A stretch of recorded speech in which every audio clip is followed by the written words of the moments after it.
Not So even before we get into this movie, my brother texts me. My brother, he rarely texts me, right? I mean, I'm the one that has to contact him first. So Okay. he texts me and Josh in a group chat, saying that because on Christmas Day I took his phone away from him, and She put the pod. I put the pod, like how we've been telling everybody to do that. To I Right. was like, "Have you listened to our podcast?" He's like, "I didn't even know you had one." I'm like, "What?" So I put it on his phone. So he texted me yesterday saying that he listened to our podcast, and because he was listening, he didn't finish the whole podcast, but he stopped it in the middle so he can go watch Red Snow. Of Really? all movies to see. He said your podcast made me want to go watch the movie. That movie was. I was like, Okay. of all the movies, you're gonna pick Red Snow. Because it was probably the easiest people to watch if you watch horror movies, and it's so freaking funny that it's ridiculous. Especially when you're standing there with that doggone number one mom shirt on. In the robe with the slippers, it coordinated mother's outfit. That was pretty funny though. Yes. I was like, I wonder like how many other people like stopped it and was like, I don't watch the movie. I know they said not to. Exactly none other people. Right. None. So we got at least one person to watch the movie. I know. I think today my my barber, the guy who cut my hair, Luke, my beard today, Luke, he subscribed to the YouTube channel today. Nice. Cool. Yeah. I was like, I'm not coming back here to get you to cut my beard anymore. So you better subscribe. No, it wasn't like that. He wanted to know. He wanted to know. How is it going to be the day that you go get your beard done and the day that I go cut my beard off, except for my chin beard, is the day that we're not recording video? It happens, Josh. Well, you have to like put this like a screenshot, and then while you're playing the audio, this is the. Yeah, and he's got the goatee now picture. and everything else like that now. So he looks like a 1980s record store worker. Oh, no. You want that? Hold on.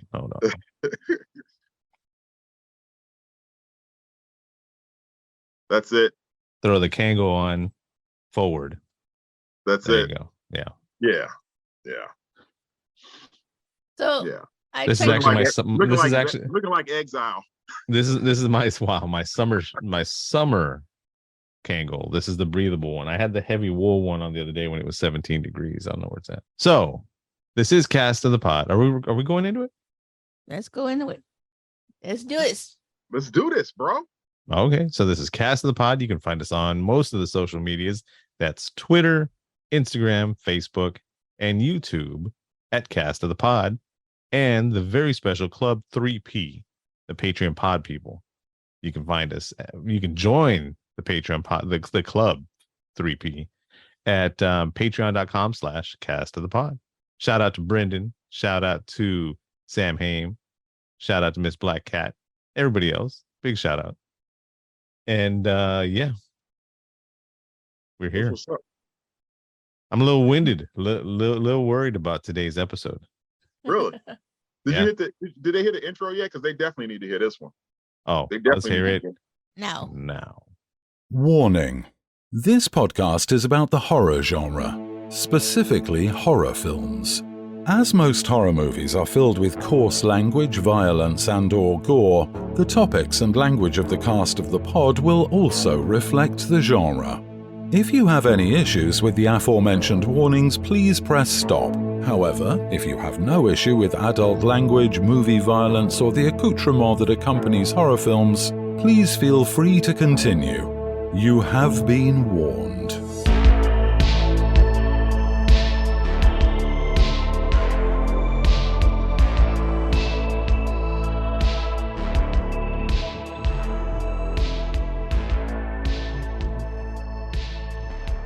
I forgot when this movie came out. 2011.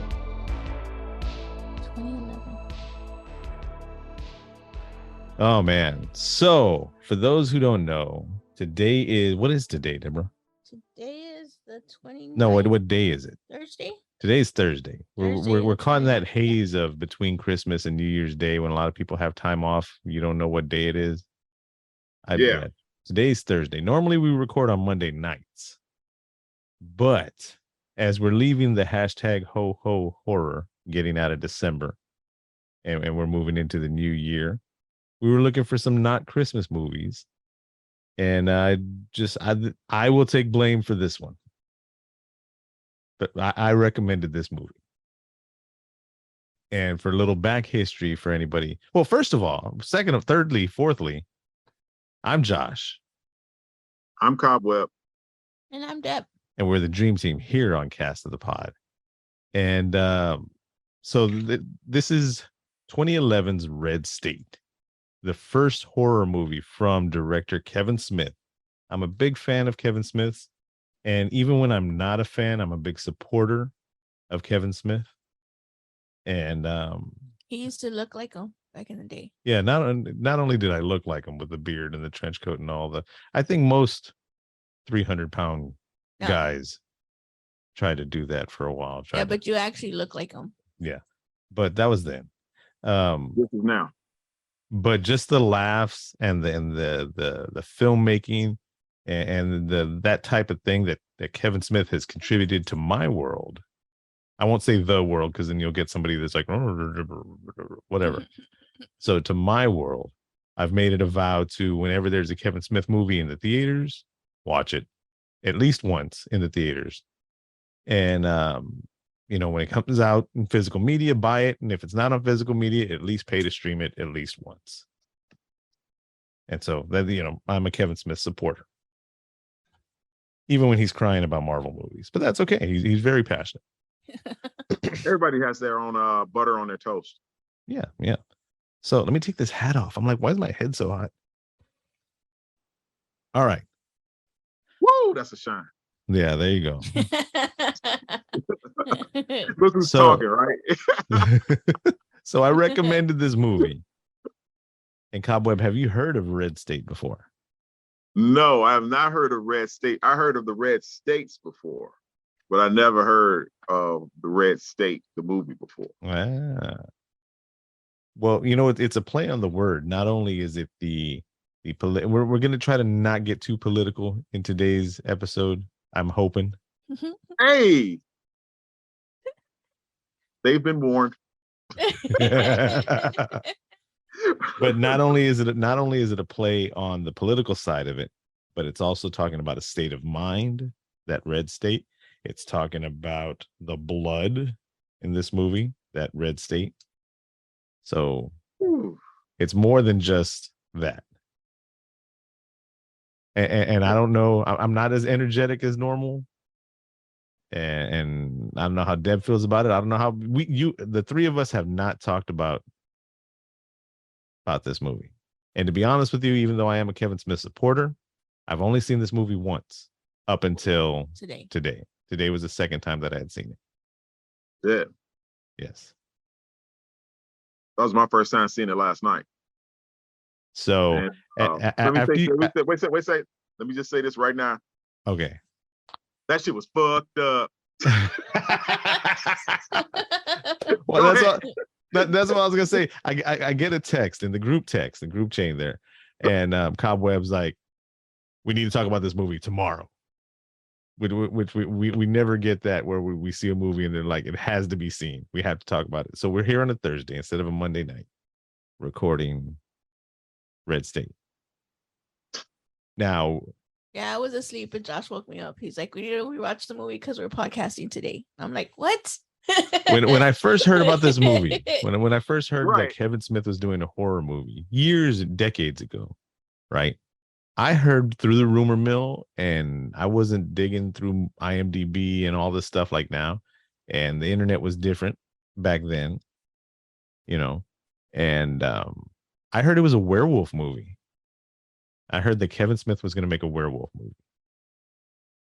And so I was intrigued. And then I hear somewhere on the news I think it might have been, there were different websites. Back then it was like Ain't It Cool News and stuff like that. And somebody somewhere put that it got changed from a werewolf movie to a religious gun nut movie. I might have preferred the werewolves. Yeah. So are we going to do a description of the movie for the people that haven't seen it, or are we just going to talk about it? Man, Or do you want to jump in? Give him a strong, give him the IMDb thing, man, the premise of it or something, Josh, so they'll know that we're just not just going off our freaking rockers on this one. Okay. Because here it goes. Set in Set in middle America, a group of teens receive an online invitation for sex, though they soon encounter fundamentalists and a much more sinister agenda. Yeah. That's it? That's it. That's it. Oh shit.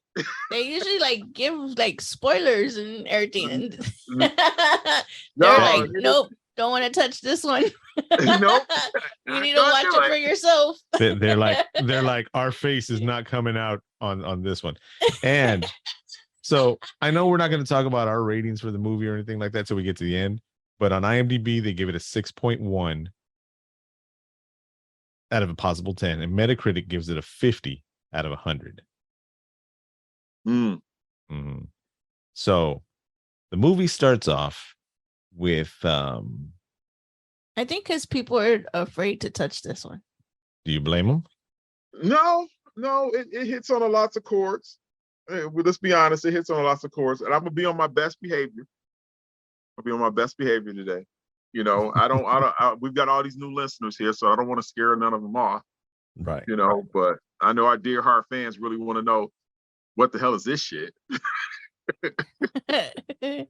So I'm trying to remember the three friends. It was something Ray. It was Travis, Billy Ray, and who was the other friend? Was it Jared? Yes. I think so. Travis, Billy Ray, and Jared. Jeez. And one of them it starts off with one of them going to school late.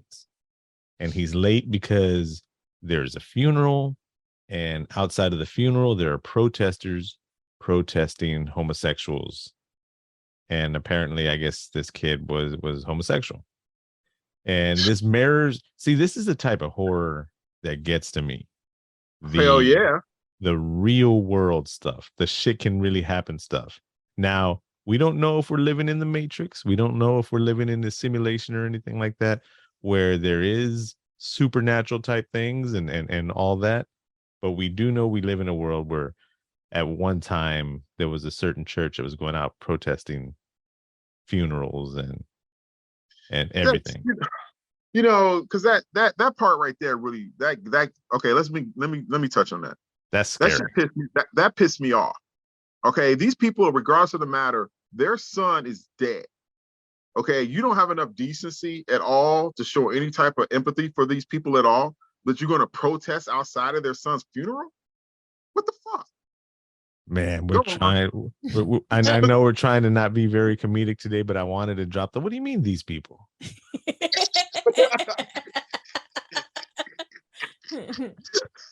What was the name of this church again? The five points. Five points. 5 points. Yeah.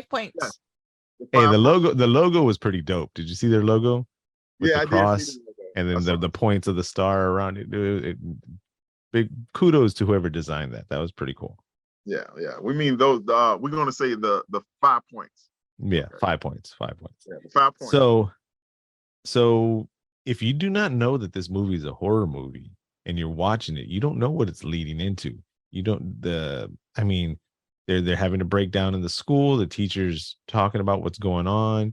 You find out one of the girls there at school doesn't know what it is. So they throw out all the backstory right then and there, that it's a group of, some would call zealots, religious zealots, that go to they point out also, I'm not gonna use the word because then we'll get shadow banned, but a fascist far the German bad guys from the World War. Yeah. Yeah, we don't want YouTube to hear the word and then just ban us there. That even those guys, the modern ones, don't want to have anything to do with 5 Points. They're like, nah, that place is crazy. We don't have nothing to do with it. Yeah. So right there within 5 minutes, they establish all the back history and everything. And it's kind of like a play off of the Branch Davidians. I don't know if you remember that or if y'all heard about that up there. In the 90s, the Waco, Texas. Yes. Yeah. That was the name of over there? That was the Branch Davidians, which now it is a religious site. You can go and visit the site as you're going to the Dr. Pepper Museum. Mm-hmm. Yeah, but it's a religious site and they're closed on Sundays. When we were coming back from Dallas, that last time Deb and I were up there, we were gonna stop and check it out. And yeah, they were closed. Yeah. Like what? Didn't want us to stop by. Well, Dr. Pepper might have been more interesting. Yes. But so I'm skating around it. Sorry to the listeners if this is the first time you've heard it. We're usually more hyped, more into the story. But we're trying to calm ourselves. Right. So no caffeine for me today. Yeah, no caffeine, Deb, for this one. So you jump into one of the friends is on some type of website or app, and they're looking to get lucky. So they ask the friend, "Hey, can you get the car?" And he's like, "Yeah." Come to find out, he'd been talking to this one girl online who was 30-something years old, and they're all teenagers, right? So talking to this lady, and she wants to have fun with all three of the friends, and they've been establishing this for a couple of weeks now. So one of the kids borrows a car, and they're going out. And on the way out there, they're drinking and driving. Mistake number 5 already they're into. Yeah. And they sideswipe a car. Come to find out it's the local sheriff who is having an affair with someone that's not his wife. And as we talked about in the movies, there are I don't want to say stereotypes because there are stereotypes, but then it's also the person he's having an affair with is another dude. So he's gay, and he's hiding the fact that he's gay. So not only is he lying to his family, he's lying to himself. That was a very crucial part in this movie. Yes. That the tension that played a role. Yes, that played a role in that. I thought that the kids, they're young boys. They were thinking straight with their dicks and not with their heads. Right. And me personally, I mean, getting it on with 2 of my best friends and a chick is not probably the no, never has crossed my mind. It never crossed my mind, like how are we gonna do this? I'm like, no. That's how Billy Ray was like. He was like, so how are we Billy Ray, I hated him. The tall one, right? The tall one, yes. I couldn't stand his ass. But he's the reason things get caught up, because he's the one that caused the sideswipe to happen. Yep. And if the sideswipe didn't happen, they would have just got killed and killed. They would have just been killed, and nobody would have known the better. But because of them sideswiping the sheriff, and the sheriff telling his deputy, the deputy who was Badger from Breaking Bad, by the way. Yep. Yeah, there's a whole bunch of B-level, C-level names, faces that everybody A-level names that people are going to recognize in this movie. I was surprised. Yeah, I don't know about A. It was good. It had a pretty good cast. I'm not going to front. The people that they had playing the roles were pretty good. Yes. Yeah. So they I'm skirting around. Josh. I know. You're like, I'm like, oh, like that's. Let me help you out. Let me please. Let me help you out. Be my guest. Let me get this. All right. So the deputy goes out there. He finds the car on the grounds, and meanwhile, while he's out there looking, they're in the church. They've got the kid tied up with some saran wrap, around his wrist. So no, we skipped an integral part, a big part. When they go to the lady's house. They go to the lady's trailer. Yeah, my bad. She gets them drunk. She's like, First of all, why would you drink out of a bottle that was already open in the fridge? she pulled them out the fridge and they were open. already open. And then she was like, "Here, drink, because we're not gonna do anything unless I gotta get alcohol." Because, see, she don't understand, Cobb. I know what you're about to say. She don't know. They don't know. They're kids. They don't know. Because there's rules to this shit. I mean, when you don't drink an open drink when you want to hook up. Right. You always, you take it with you. You know what I'm saying? And they were drinking already. I didn't understand why they needed to drink anymore. They were drinking hard liquor in the fucking car. She was forcing them. She was like, "We're not gonna do anything until you drink." Yeah, I don't know nobody get inside me unless they had at least 2 drinks. And then when she came up, I would have been hesitant when they walked up to the house, and old dude said, "Oh man, she lives in a trailer." She said, "Shut up, you live in a trailer." But then when she said, "Oh, you guys are coming here to do the devil's work," Bye. That seems Never a little. mind, change her mind. See you later. Right. Have a good life. Mm-hmm. Yeah. Yeah. I'm not And doing then they were Miller Lite labels on green bottles. I've never seen Miller Lite in green bottles. I'm just saying. Man. Well, she slipped on the Mickey. They sit up in there getting butt naked, and then next thing you know, they start getting all sick and pass out. And next thing you know, dude wake up in a dog cage with saran wrap wrapped around his damn wrist. Yeah. And it must have been something strong because it didn't even take a while. It was just like, and then they're all down. And it was also in the script. Well, in the script. I'm trying to bring a little levity to this movie. There is no. You gotta see where it's at. Okay. Did you notice the mom, the main kid's mom, the one that was driving that had the little Volvo or whatever their wagon was the mom from Breaking Bad? Oh yeah. Hey, here's something else too. Those boys sitting up there, she's talking about like she's 30 years old or some shit. Oh, girl, look like she's about 48, 49. Well, that's what she told them online. Yeah, don't believe people online, Cobweb. I know. There ain't nobody up for no catfishing. There's so much catfishing now, it's not even considered catfishing. I'm assuming I've never ever had to date online or anything like that. But from what I've seen online now, if you show up somewhere and you haven't catfished, they're probably gonna be like, "What's wrong with you?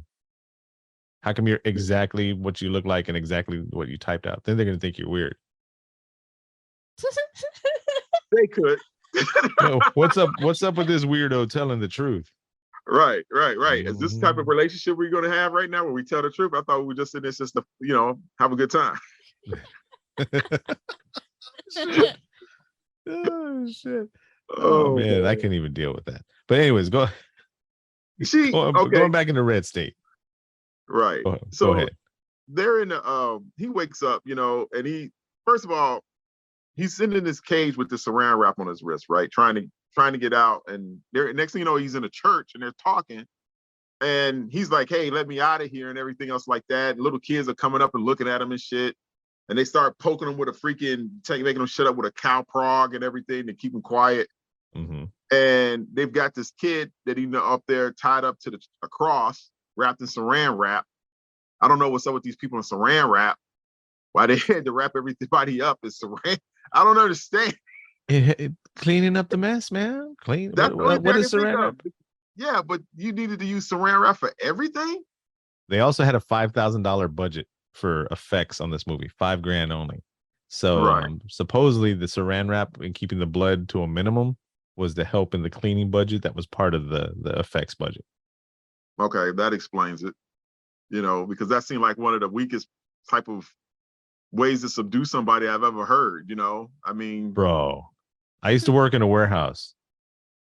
I'm not gonna say allegedly when people would fall asleep, we would saran wrap them to the stacks of like baby diapers or whatever that they were laying, because allegedly, that somebody would fall asleep sitting down. All of a sudden, you bring out the shrink wrap rope 5 times around, they're not getting out. Yeah, I did that to a friend's car. I did that to a friend's car on New Year's. I saran wrapped his car and I filled it full of popcorn. Oh shit! Packing popcorn. It said it took about a year to get all that shit out of his car. So here's a little known fact. The jeez, under the seats and everything. Yeah. Little known fact: the guy that was saran wrapped to the cross, the one that they shoot in the head, Yeah.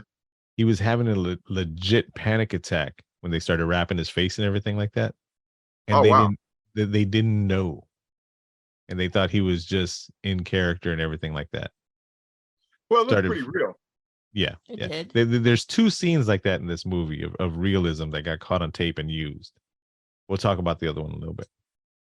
Yeah. I can see that we're talking about that in the movie. I can see how somebody would have a panic attack when they're getting their faces. Well, yeah, I mean your body's completely wrapped. You're not breathing like you normally are because and they have enough wrap there to keep them standing up. And then when your face starts getting going and you don't, man, I know it's a movie. They got those sex balls in their mouth too. Oh yeah. Yeah, the chokers. What are those things called? I have no idea. Yeah. but you just named it. You just named it sex balls. So I think right. You know, sex chokers. Sex chokers, is that what they call? I don't know. That's what you called it. Okay. I don't know. I'm not gonna do. I am not Googling. It's a gag ball. That's what it's called. I don't know. I just want to see Josh's now face. I'm gonna have to. Now I'm gonna. And they got a bunch of them too.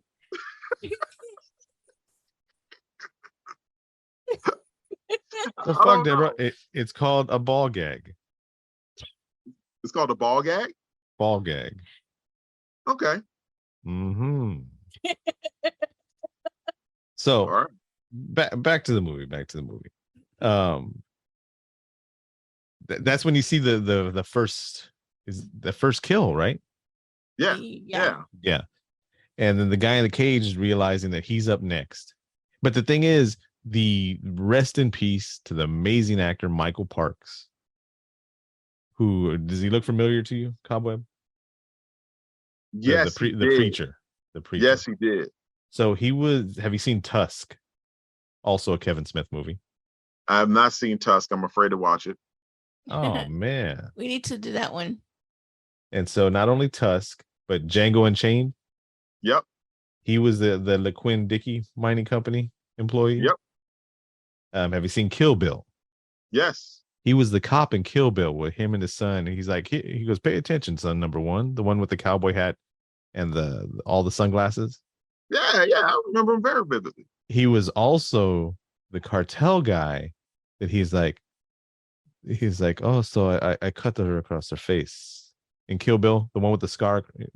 The girl with the scar. Yeah, that he played dual characters in Kill Bill. He was pretty cool. He was good in his role. He's been in a bajillion things, and he's been great in like 98% of the things that he's done. So him as this preacher was just believable. Mm-hmm. He's crazy. Right. See, I'm sitting up there thinking like this all the time. I'm like, okay, this guy's just sitting up here preaching. And I'm like, he doesn't have the word, no book or nothing like that out. But then when he goes to go get the holy book, it's got a 357 cut into it. Cut into it. So all the things that he's preaching are his words, his version of it. And they're drinking it. They're drinking the Kool-Aid. Oh, no pun. Yeah, pun intended. Pun intended. This is real. Them jokers was full throttle.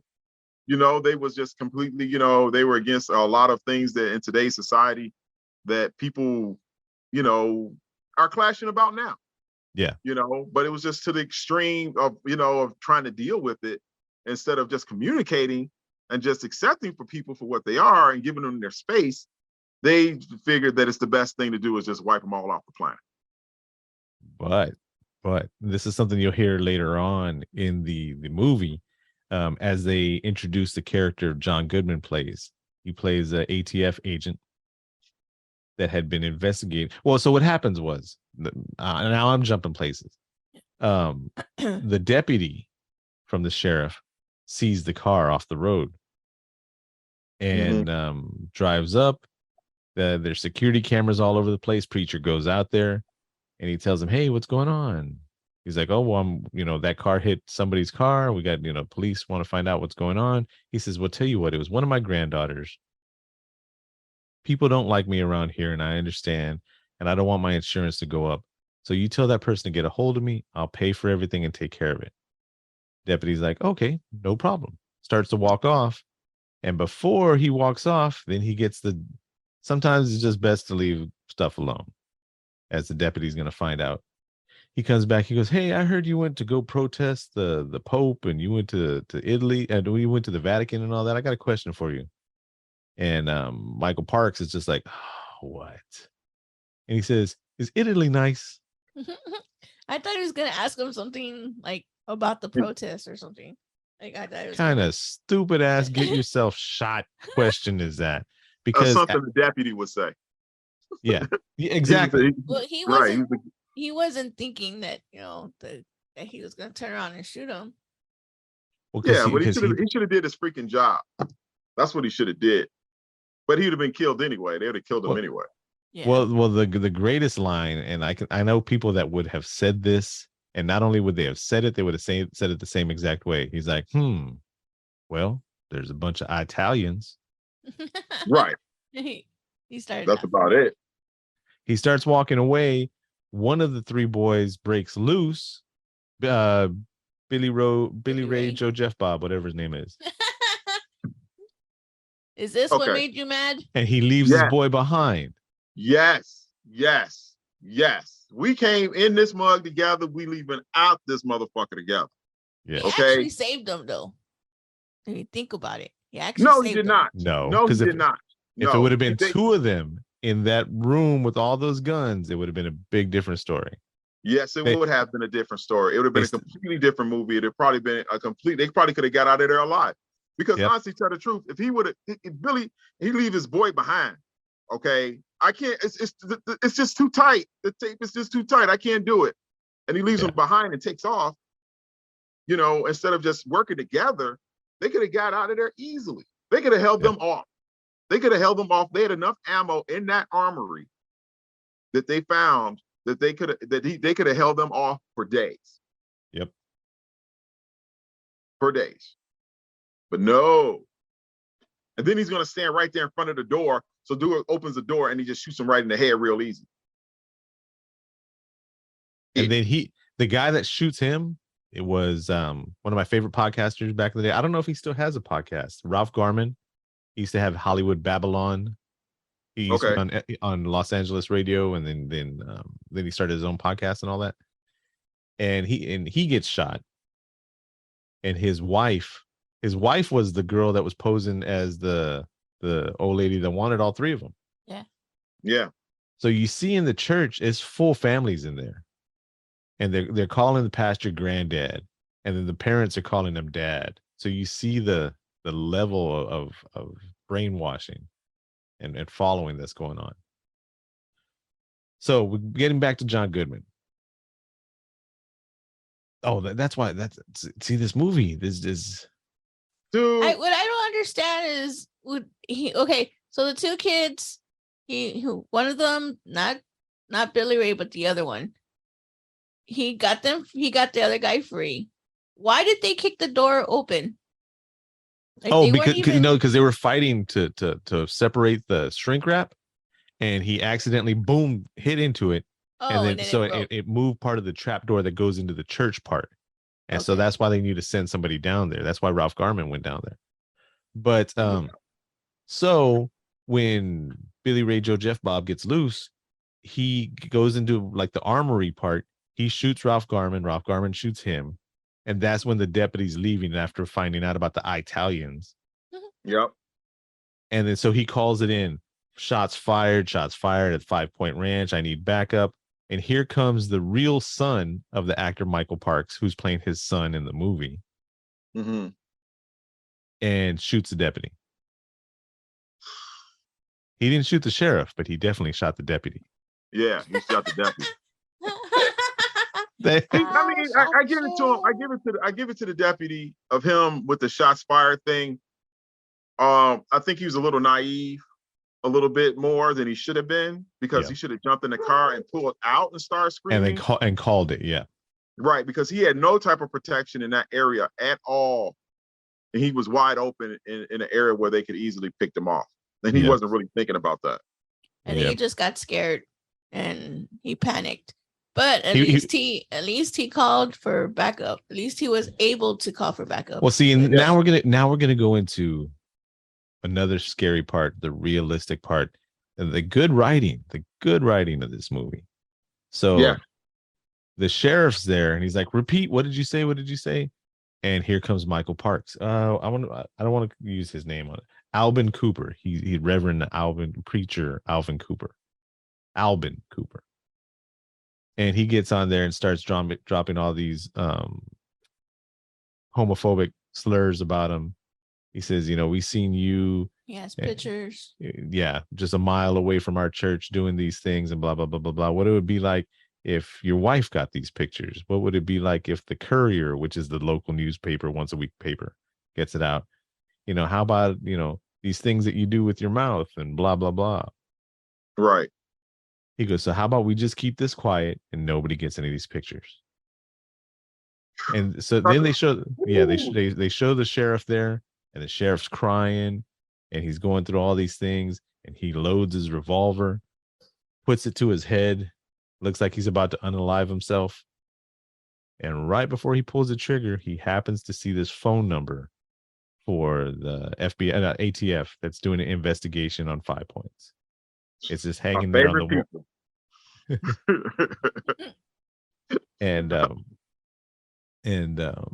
So this is, I guess this is when he gets the call. So this movie, oh man, it shows how things work. Not only, I don't know how it works in the government, but I've worked corporate before, and sometimes you get those calls and there's nothing you can do except what your boss tells you to do. You can tell your boss, this is a bad choice. This is, give me some time on this. And your corporate boss is like, nope, this is what we're going to do right now. Yes. And then you have to go through with it, and then shit gets fucked up. And then they're like, well, why did you do this? It's like, well, because you told me exactly what you wanted, and I did exactly what you wanted. And what happened that I said was going to happen, happened. Yep. Been there. That's happened to me many times. I work in a situation to where that's happened. Yeah. So, man, I don't even want to break down the movie anymore. Well, you don't have to, Josh. We just go through it, man. Let me tell you this. The John Goodman's character, I did like his character a lot. Yes. They can just watch the rest of this, because it's very hard for us to get through to it like that. And it is, because it's a very delicate situation. But the fact when the ATF showed up, I was like, okay, yeah, we got something here now. Okay, they're going to get their asses. But what really when the one friend got loose, right, and he went there and hid down there like he was dead, that was smart. That was smart. That was very smart, and they thought that he was dead because and I was like, wait, when did he shoot him, or when did they pull him in there? Yeah, he only shot Billy Bob Joe Jeff, not the other guy. Right. So. And he reached up and he grabbed, what kind of gun was that he had? That was an M16. An M16 rifle. Beautiful piece, oiled up and ready to go. Loaded. He looks out there in that church and he's got them all dead to rights. He could pick off the whole congregation if he wanted. The lady that set him up and got all his friends stuck up like that. The pastor, and yeah. But instead, he decides to run out the front through the whole congregation in front of everybody. Why didn't he just go to the side? There's a side right there. He could have just hid on the side. He could have just started shooting. He didn't. He could have done that too. He didn't even need to shoot nobody. This is something Deb and I talked about as it happened. Why didn't he have 3 or 4 of them with him, rifles with him, or handguns or whatever with him? Could have shot up in the air, walked up, cut his boy down from the cross, have forced them, hey, get my friend down. Because after they chased him, none of them had guns on them. No, they didn't. They didn't. And that's what really ticked me off. That really ticked me off, because I was like, you know, I was like, you're not really thinking here, kid. You know, and then he runs out there, and then the ATF guys are out there in the front. You know, and they've already gave them the information talking about turn yourselves in and stuff like that because they're there. And the sheriff, somebody shoots him, and it turns out to be the sheriff. The sheriff, right? And that ticked me off too, because John Goodman went off on his ass. That shows this scene is one of the scenes that shows you the type of person that John Goodman is. His character is. Yeah. Because he went off. He went off. He said, "Who told you to shoot? Get your ass in the car. Don't come out." Barney Fife, motherfucker. Yeah, he was. Yeah, he was. And then that's when the ATF, then that's when standard practices take over. You know, I love it when standard government practices take over in movies and people act all surprised and shit. When it's like, well, we're just going to clean this up nice and pretty. Yeah. You know, terrorist, cell threat, you know, and how yes, how far away is the corporate media stations? 100 miles. Nothing's around there except the newspaper comes out once a week. Yeah, we're gonna clean it up. Yeah, just clean up. It'll be fine. We'll work on it. You know, But this is the part. Then that's when the shootout all comes out. Okay, yes. Sheriff gets killed. All hell's breaking loose. I'm sitting up there thinking, why are they trying to take cover? John Goodman's got a freaking tank behind them. You know, I was like, when are you just going to start using that damn thing? You know, and then throughout the whole process, it all starts coming unravel. You know, people are turning on each other from the congregation. The daughter's getting upset. You know, she's trying to save the children. She don't want the kids to get killed.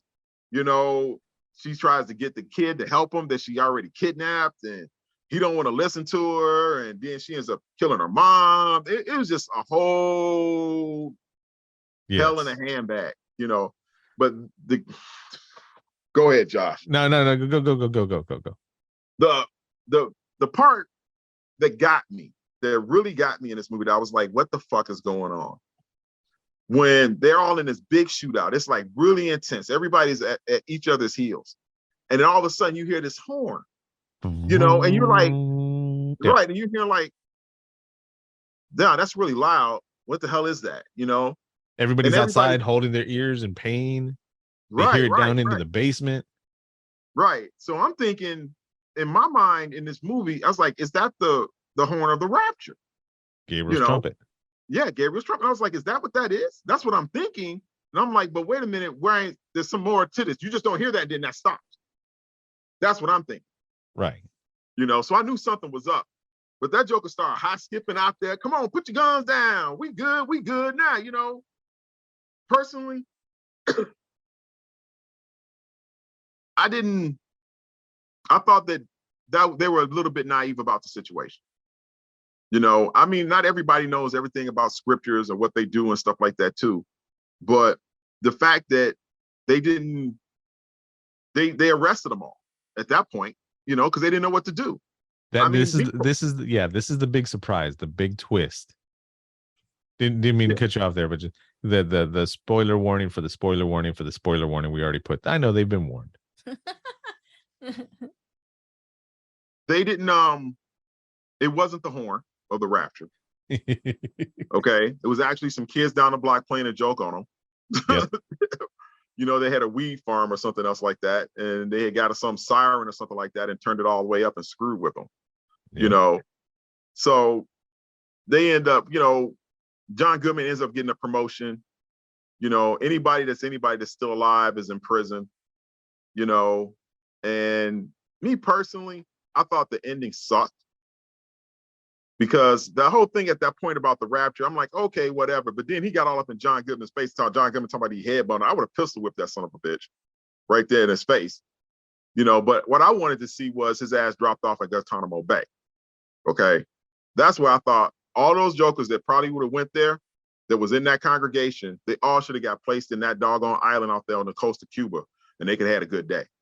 Okay. Well, they as they're doing the breakdown meeting of everything that's going to happen and what's going on, they do point out that, you know, he's going to be dropped in Gen Pop, and he's done enough hateful, racist, horrible things, and his face has been shown around the world enough, even before the shootout, that he's not going to have a very fun time in general population. Yeah, but you always got people that's always on the inside that might look after them and take them in or ever something else like that. I just think, to me, I just don't think they use that place enough. What do you think, Deb? I'm just listening to y'all right now. I think y'all are being a little negative about this because. Well, I also think here's something else. If I was John Goodman, once they gave me the green light, I'd have been like, Waco the motherfucker. If it would have been me, it wouldn't even have gotten to that part. It wouldn't even given the ATF a chance to. Because when I went into that room with all the guns, I'm all for guns or whatever, right? For the amendment, but I don't know how to shoot a gun. But I would be having a whole bunch of guns and everybody would have been gone in the church part. Oh yeah. There was probably grenades in there. Wait. In the movie, Yes, Red State, she's talking about fictional characters in a fictional scene, fucking rhinos and shit. No, because when you think about it, right? So they're tied up. He's tied up to his friend. His other friend's in that cage. Then they see the one that's on the cross, and then he falls, right? So he's dead. They used his bone to get out, right? Yep. To cut the saran wrap. Their saran wrap. And I would have been thinking, how many other people did they do this to? Yes, because they did it. There was that one kid that was missing. The kid at the beginning, at the funeral that they were protesting, they said that they found his body wrapped in saran wrap, which means not only were they protesting his funeral, causing all this extra pain to his family, they were the same motherfuckers that killed him. Yep. Yes, exactly, Josh. Sick son of SOB. That's why I was like, hey, Guantanamo Bay is fun. Yeah, so if I would have found that room with all the guns, I would have been putting one over my shoulder, putting one on the other shoulder, carrying two out. I like this. I like this. Going back to Red Snow, as we were talking about Red State, but this reminds me of a scene from Red Snow. Deborah's all like, it's like, okay, Deb, what do you think? Deb's all gun, and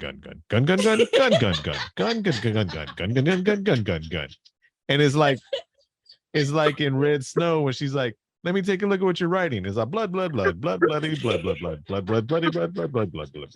Deb's all no. Should have been like Isaac Hayes, and I'm going to get you, sucker. When he has all the guns and everything on him, and as soon as he steps out, he slips on a bullet. I'm just saying, because I know I'm not a good shot, and I wouldn't be shooting one person with one shot, so I need a whole bunch to make sure that I'm alive. Deb's like, I want that S gun from Contra, the spread gun. Yeah, just Deb, they had grenades down there. That'd have been fine. Gun. All I know is that if I'm going down, you're going down with me. Yeah. Oh man. So I said it earlier. There was the guy that had the panic attack, which ain't no joke. Being on the cross, being saran wrapped in and all that. There was another reality type scene when the blonde girl shoots her mom on accident when they're fighting over the gun. Okay. And then her little sister and her cousins and all them show up. She's holding that one baby. Mm-hmm. Right? That baby was, I think, the director of photography or somebody there that was their kid, because they had a limited budget. And the kid started crying and screaming for real. And if you look at it, the kid kind of like looks off camera to like, I guess, mom or dad, whoever's over there, like, what? And then starts screaming. And so that wasn't supposed to happen. They didn't like pinch the kid or whatever to make her cry. She was really freaking out because that lady was screaming. Yeah, then, it was an intense thing. It was very intense. The next day they were at the food truck or whatever it is there, and the kid was like, "Please don't act around me no more." Yeah, right. I guess they explained to her, she's just acting, and then she sees her, she's like, "Please don't act no more." Yeah, that was intense. That was an intense thing. Girl. It was. And how cool is it that they used it? That they actually used that the parents let them use it, and they decided to leave. Yeah. Well, it's like this. They're on a limited budget, so they don't have that much tape. I'm trying to give them some more credit.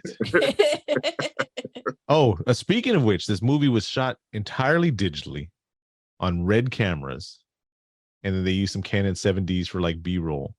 And Kevin Smith was editing it like every day as it was happening. And 2 days after they finished filming, they were filming it in order from beginning to end, how you normally don't do movies. So beginning to end, 2 days after they wrapped, they saw a almost final cut of the movie at the wrap party. That's what's up. That's what's up. I thought the yeah. movie was directed very well. I really did. It did not make any money. He got a bunch of grief for it. But yeah. Yeah. Well, let me tell you why. Because the subject will pinch a nerve on everyone. Yes. You know, and that's the one thing in this country, a lot of people, they don't want to do. They don't want to get into these situations where we have to talk about what makes us upset. You know, they don't want to get into these discussions where we can actually make some change about it. I sooner just stay in my shell and say, I'm happy in my own little world, you know, instead of, you know, saying, hey, you know, let's try to work out these things out. Yep. You know, because there's a lot of issues in there that can be tackled that should have been talked about, you know. But those jokers right there, that 5-point church, I can understand why nobody wanted to deal with their asses. They was on some shit. That's some real serious manipulation. When you think about it, we're going to kidnap your son, murder him, and then we're going to protest a funeral for him. Yep. And try to get national attention from people in the press about it. That's some wild, crazy shit. That is. Yep. Man, I don't know what book that joker was reading out of, but it sure wasn't good. I do know one thing that I've just learned. Cobweb has not seen Jay and Silent Bob Strike Back. Yes, I have. Not? You have? Yeah. You didn't even react to them. I was like, fictional characters, bears, rhinos, and shit. And that's 2 lines. I haven't seen that movie in like about 10 years. I hadn't either, but it's in my memory, like on replay daily. He says it like almost every day. Yeah. Okay. And I laugh at it every day. So. I thought they were good in that one, and then they were good also in what was the one with them and Chris Rock in? Dogma. I thought that was pretty good too. I like Dogma. There you go. My aunt hated Dogma. If you have a physical, if you have a physical copy of that, that's some bank right there. Really? Yes. I did not know this. Yep. I got like one around here somewhere. Yeah, it's up in the front. Okay, there you go. No, okay. Time to sell it. Thanks for letting me know. I'll easy it next time I'm in Texas. But yeah, this is, if there's anybody who this is the first time you've heard us and you made it all the way through this pod, I do apologize for this is very tender territory that we're tiptoeing through. So yeah. Hey, you called it, Josh. This is what you said you wanted, man. You said you threw this movie out. This was a Josher. And you be picking out these movies that be like really making us think about stuff in society and stuff like that, and be like, oh, I'm sorry, I didn't mean this to happen.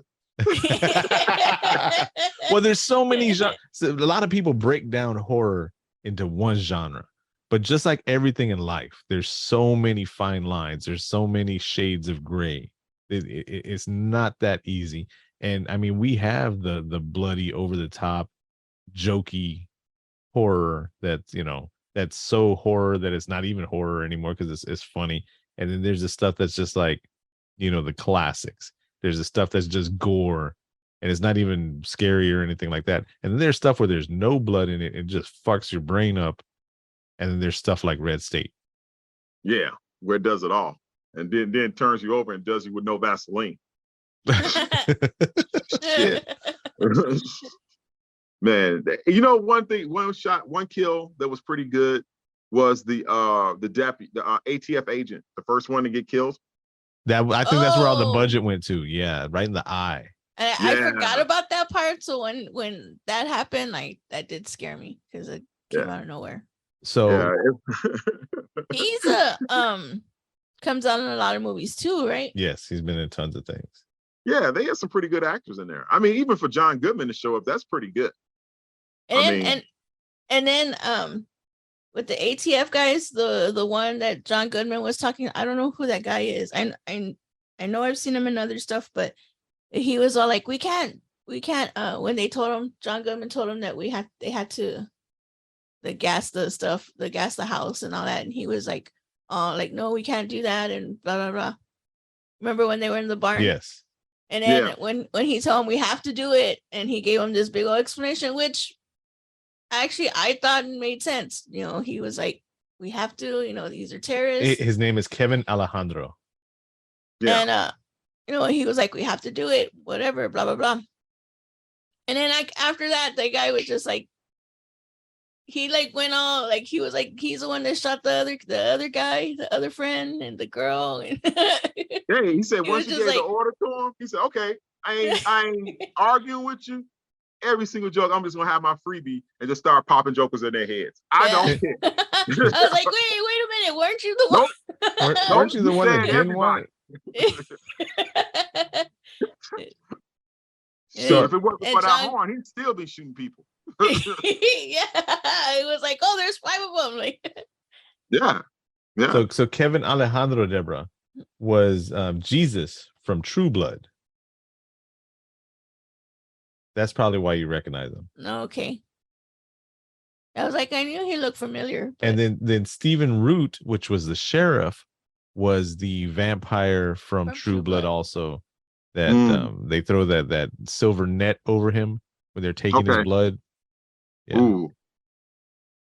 There were a whole bunch of True Blood. Yeah, good stuff. Yeah. There was just, people like, getting together. Hey, we're doing a movie. Hey, you guys a couple minutes. Come on and sit in on doing this. Grab a friend. We need to get in some circles like that. I'll be guy in background number 3. That's okay. Yeah. Why not? Right. I know some people in film. Yeah. Yeah. But yeah, man, that's man, sorry to bring everybody down on this. Oh, we need to bring out the calculator of doom, the COD. There it goes.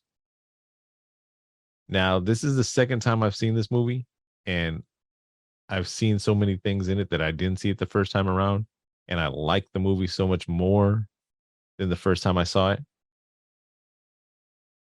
The first time I saw it, I was just scared. I was just like, wow.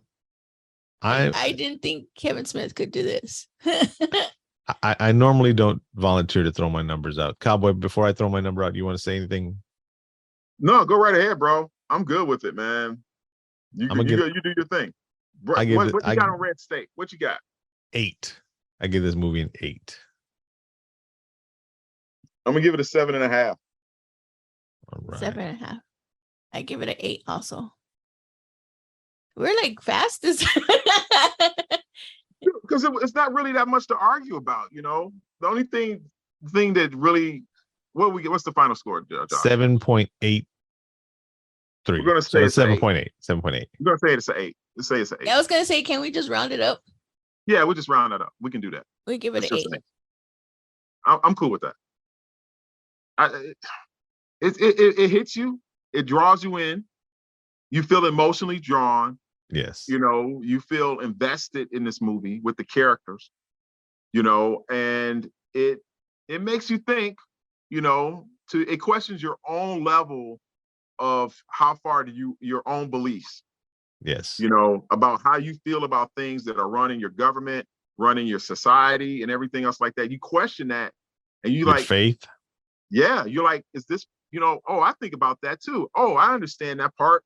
Some of the things that the preacher was saying, I agreed with. Some of the things that he was saying were true, but it was just the fact that he took it so far and took it so out of the blue, it made you just want to go like, God dang, and the government stuff, man, I believe that 100%. Yeah. That was real. As a matter of fact, I get a kick out of when people are like, I can't believe that the government didn't say, yeah, okay. Yeah. Oh, you can't believe anything? What? I can't, let's be honest, I don't believe anything pretty much the government really says. That's I saw this short online the other day, and the guy was talking about, there's a comedian talking about how people don't believe, there's some conspiracy theories that people don't believe. He goes, I understand if you don't believe all of them, but you got to believe some of them. And the people in the crowd were like, nah, nah, nah. He goes, look at it this way. He goes, the government is in charge of all of its people. He goes, I'm a father and I have one kid that I'm in charge of, and I lie to him every day. Damn. Damn. When you put it that Well, way. Man. Hey, you're a great father, man. You lie to your kid every day. God, at least once every day, he says. Shit. What kind of relationship is that? God damn. Well, I mean, how many parents out there have never been like, no, McDonald's is closed today? That's true. Or we're gonna go to the park later. Just how many calm down. parents? How many parents out there have said Santa Claus is real? Santa Claus is real. What are you talking about? No, but the way that I said it that way, of course Santa Claus is real, but I mean the way that I said it. Oh, okay. Yeah. That's not every day. Every day. That's not Okay. every day. That's not every day. That's not every day. That's the keeping the illusion of childhood, excitement alive. This joke You talking never- about you lying at kids every day. You never know. There might be a kid that asks every day, to his mom and dad, How many times? Yeah, ask what, Deb? that Santa Claus is real, or is Santa Claus coming this year, or Let me, Deb, Mom and dad were only wrestling. yeah, Deb, let me tell you something right now. As speaking from a parent, okay, if my kid kept coming to me, asking me every damn day, is Santa Claus coming? I said, no, the motherfucker's dead. He is just fucking lying. Okay, shut the fuck up. Tired of your shit. Okay. I'll show you the movie where he dies. Right, I'll show you some receipts, okay? Because you all right, you pissing Santa off, okay? All right. Don't ask me no goddamn more. Don't ask me no goddamn. I think we need to end this one right here on this note. We got to end this one. So we give it an 8.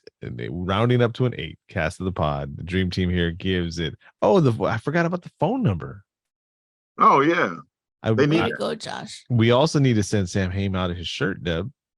Okay. We'll send it to Cobb, and Cobb Webb can get it to him. 786-763-2278. It's Call a the shame number. that we got this here. Deb, you haven't seen this yet. Deb has not For seen those- it. Right, this is our next giveaway. Oh. Yeah, the people, because this is not going to be on video. You can see this, and you can see the amusement and the laughter. And you see that right there in the corner. That's like the gold. It's the gold vinyl. Exclusive. It says exclusive. Exclusive. So that's a teaser for those out there. Yes. All right. So don't forget all the social medias, Cast of the Pod. Don't forget the Patreon, Cast of the Pod. Cobweb's got Cobweb 411. I'm Old Bear Gamer. Deb's Miss OG. She's fine. Deb, Mrs. Omg. Not that anybody can understand that anymore than Deb, Mrs. OMG. the fuck, man. There you go. But all right. So until next time, I'm Josh. I'm Cobweb. And I'm Deb. Peace, y'all. Bye, everybody. You've been warned. Oh, and this was 2011's Red State. Go watch it and then leave your comments. All right. Cobweb's been told us we've been warned.